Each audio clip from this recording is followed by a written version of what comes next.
Christmas శుభాకాంక్షలు తల్లి. పేరు పేరున బొల్లవరం గ్రామానికి సంబంధించిన ప్రతి క్రైస్తవ కుటుంబ సభ్యులకు, సోదరులకు, సోదరిమణులకు నా హృదయపూర్వక క్రిస్మస్ శుభాకాంక్షలు తెలియజేస్తా ఉన్నా.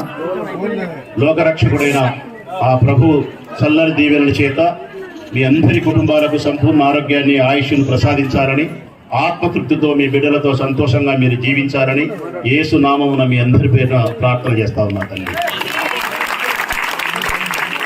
బాగా మతికి పెట్టుకోండి, క్రైస్తవ మతం చాలా పవిత్రమైంది. లోకరక్షకుడైన ప్రభువు యొక్క ప్రవచనాలు మార్గదర్శకమైనటువంటి గొప్ప మాటలు. మీరు తెలుసుకోవాల్సిన అవసరం ఉంది. లోకరక్షకుడైన ఆ ప్రభువు యొక్క ప్రవచనాలు మానవుని యొక్క జీవితానికి మార్గదర్శకాలు. మూడు మాటలు ఆయన చెప్పిన మాటలు బైబిల్ అంతటికి నేను ప్రతిసారి చెప్తా ఉన్నా మీకు. నేనది పాటించండి, పాటించండి, పాటించండి అని చెప్పి అందరినీ ప్రేమించమని చెప్తా ఉన్నాడు. లోకరక్షకుడైన ప్రభు ప్రేమ కలిగి ఉండమని చెప్తా ఉన్నాడు. మన తోటి వారందరికీ సహాయం చేయమని చెప్తున్నాడు, సేవించమని. మన పట్ల అనుచితంగా ప్రవర్తించినప్పటికీ కూడా పశ్చాత్తాపంతో మన దరిచేరిన మనుషులను క్షమించమని చెప్తా ఉన్నాడు. ప్రేమించడం, సేవించడం, క్షమించడం, ఈ 3 లక్షణాలు ఎవరైతే ఉంటాయో, ఈ 3 గుణాలను ఎవరైతే అలవరించుకుంటారో, అనుసరిస్తారో వాళ్ళే నా దృష్టిలో నిజమైనటువంటి క్రైస్తవ బిడ్డలు. 36 సార్లు బైబిల్ చదివితే నువ్వు క్రైస్తవుని కాదు. ప్రార్థనా మందిరంలో 32 సార్లు పోతే నువ్వు కాదు. క్రైస్తవ మతంలో పుట్టేనే క్రైస్తవ బిడ్డవు కాదు. నేను క్రైస్తవ మతంలో పుట్టకపోయినప్పటికీ కూడా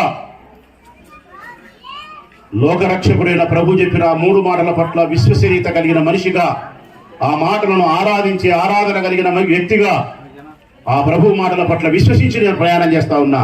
అందరినీ ప్రేమిస్తా ఉన్నా. నేను నా చేతనంత సహాయం అందరికీ చేస్తా ఉన్నా.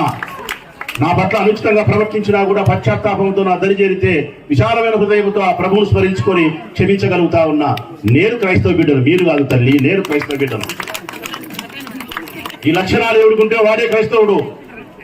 ఇదే నిజంగా మనం లోకరక్షకుడైన ఆ ప్రభువు పట్ల విశ్వాసం కలిగి ఉండే మనుషులం. ఇది పెంచుకోండి. ఇది మనం పెంచుకోవడమే కాదు, మన బిడ్డలకు అలవాటు చేయండి. తల్లులారా, మన బిడ్డలకు అలవాటు చేయండి. మంచి మాటలు నేర్పించండి. అందరినీ ప్రేమించమని నేర్పించండి. తోటి వారికి సహాయం చేయమని చెప్పండి. తప్పు చేసిన వారిని సైతం క్షమించమని చెప్పండి. లోకరక్షకుడైన ప్రభువు పాపులను సైతం క్షమించగలిగినాడు. పాపులను సైతం క్షమించగలిగినాడు. ఎక్కడా లేని ఈ మాట ఏ పుస్తకంలో లేదు, బైబిల్లో మాత్రమే ఉంది. పాపులను సైతం క్షమించండి, క్షమిస్తున్నాను. ఈ క్రిస్మస్ సందర్భంగా మనం తెలుసుకోవాల్సినది, బైబిల్లోని సారాంశాన్ని అర్థం చేసుకోవాల్సింది, లోకరక్షకుడైన కరుణామయుడైన అత్యంత దయామయుడైనటువంటి ఆ ప్రభువు యొక్క మాటలను మనం తెలుసుకొని విశ్వసించి మన జీవితాన్ని ముందుకు తీసుకొని పోవాలి. అప్పుడే నిజంగా క్రిస్మస్, నిజంగా క్రైస్తవుల.